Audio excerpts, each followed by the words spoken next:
You guys like George's shirt?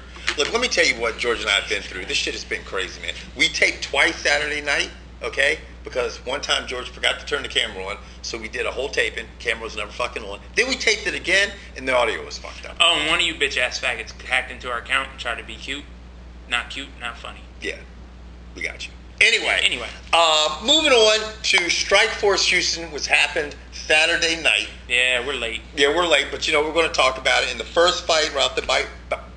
Wow. Yeah, because that's what Bobby Lashley's doing. He's biting his ass right out of the. He's rocked. Bobby Lashley fought Chad Griggs. Terrible.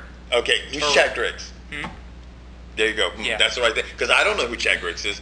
I don't know who Chad Griggs is. I mean, I know now that he beat Bobby Lashley, and I know one thing. I can throw a stiff right jab and rock Bobby Lashley, because the moment he got tagged, he looked like, okay, I've never been punched before, and I don't like this. He's just, you could compare him to Brock Lesnar in the sense that they're large, they're very athletic, and they can wrestle.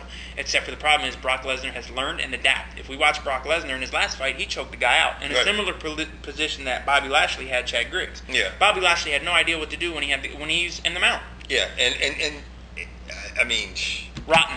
Anyway, right. KJ Noons. Bad probably pulled in more views for Strikeforce because this guy is nasty. He has got incredible hands. Yeah, and the reason Kevin said that is because the CEO, Scott Coker, has gone out and said, look, we did really good numbers on Showtime because people tune in to watch KJ Noons fight. Yeah, and Jorge Gurgling was gurgling like... No, for anyone who saw the fight, there were some questionable blows, some after the bell, a late illegal knee, and George Gurgel, whatever you want to call him, said, you know what, I don't care. Because you know why? Because they both were throwing punches at the end of the first round, and basically it didn't matter because he was engaging, and next thing you know, he was just snoring. Right, snoring. KJ Noons proved to me that he is in Strikeforce in this class. He's the man to beat. I mean, he wants the rematch with Diaz. Too bad Jimmy's not here. It was great when we taped the other night because Jimmy was the voice that you heard and the person you never see, which is great because he could talk a lot of shit. No one could come after. They don't hear his voice or see him. Kidding. Just kidding.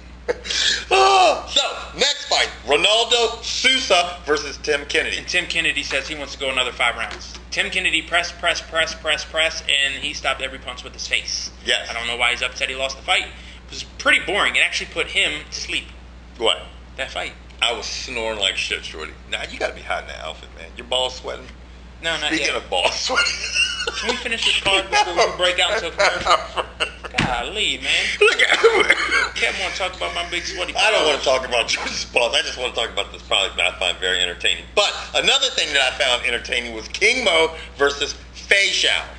Now, King Mo is a bad motherfucker. He ain't the champ no more. But he ain't the champ no more. King Mo is no mo. Okay?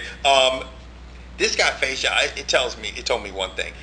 It wasn't that King Mo looked bad. It was that this guy, Fei Xiao, looked really good. And King Mo should be fighting at 185. Yes. This dude, Fei Xiao. I mean, King Mo's a big dude. Holds a fair decent amount of muscles. Very athletic. But he looked tiny versus this guy.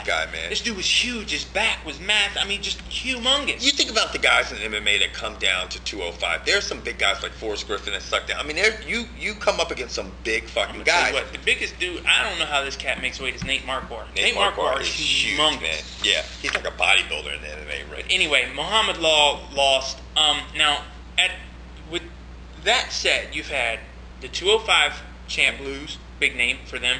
Fedor just lost. Can Strikeforce continue? And another big name, Bobby Lashley, who's a draw, lost. Can Strikeforce continue on without their big names holding belts? Are people going to tune in to watch Mo Lawal fight again? I honestly think that if you have a bunch of no names, that it's going to hurt them. What if they have great personalities? What if they get a chance to show their personality? They've got to. They have to do it fast and quick because you're going up against the UFC. That's just my opinion of it. Everybody else hasn't seemed to be able to stay afloat.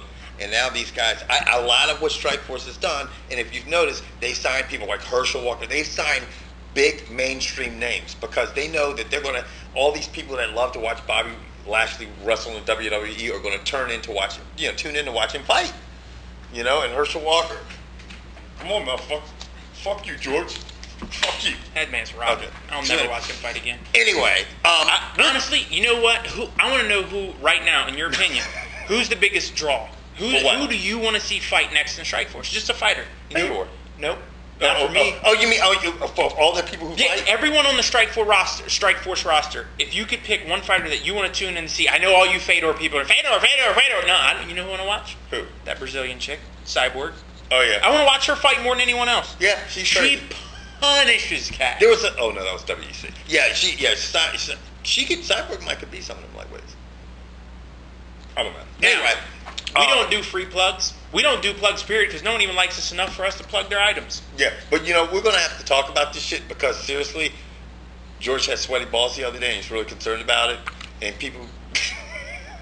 So he sends me this link, okay? It's August. No. It's DC. It's 90 degrees with 90% humidity. Who doesn't have sweaty balls? But see, this is the thing. When you have a friend like George who just, he sends me a link and it says www.freshballs.com. I said, George must have found another free porn site.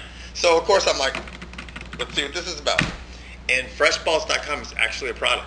Yes. It is actually a product, a chafing product, so you can put it on your sweating ass balls. And they won't sweat. Yeah, and they got a titty formula, too. Called Underboob. Underboob, shorty. This is some real shit. Go check it out, freshballs.com. We're not even getting paid to do this fucking spot. Take some fresh balls, though. Yeah. You send me that lotion, I'll be more than happy to use it. I'm serious, dude. My balls, I'm sweating. Like marbles. Marbles. Shit. Anyway, we're out of here.